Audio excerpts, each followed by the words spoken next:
ये कैसा इश्क है।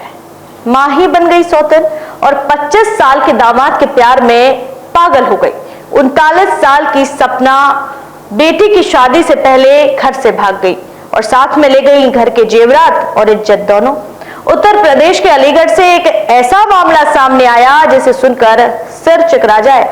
जहां आमतौर पर मां अपनी बेटी के लिए एक अच्छा वर ढूंढती है, यहां मां ने अपनी ही बेटी का होने वाला दूल्हा हत्या लिया और दोनों साथ में भाग भी गए।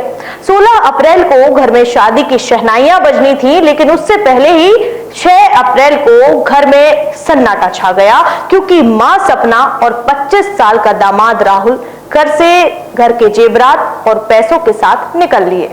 घर वालों को यकीन ही नहीं हुआ कि 39 साल की सपना, जो बेटी की शादी की तैयारियों में लगी थी, वही अब अपनी बेटी की जिंदगी लूट लेंगी।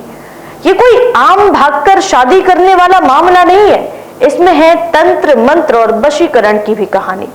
राहुल के पिता ओमवीर का दावा है कि उनकी पत्नी सपना ने राहुल पर वशीकरण कर रखा था। और फिर इस कहानी में जो है मोड़ तो तब आता है जब ताबीज, तंत्र मंत्र और रहस्यमयी बदलाव होते हैं।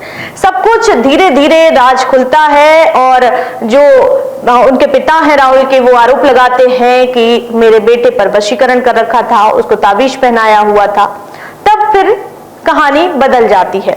अब राहुल के पास मोबाइल नहीं था, लेकिन सपना ने खुद अपने पति से जोर देकर उसे मोबाइल दिलवाया। बहाना था कि बेटी को उससे बात करनी है, लेकिन असली प्लान तो कुछ और ही था। बेटी तो सिर्फ पर्दा थी, असली रोल तो मां ने प्ले किया। अब दोनों यानी कि सपना और राहुल खुलकर कह रहे हैं कि हम अलग नहीं होंगे। सपना के प्यार में पागल राहुल अब अपने पूरे परिवार से दूरी बना चुका है। सोचिए, जिस घर में शहनाई बजनी थी, वहां अब रिश्तों की चीखें गूंज रही हैं। इस बेमेल इश्क की कहानी ने न सिर्फ अलीगढ़ बल्कि पूरे सोशल मीडिया को हिलाकर रख दिया है।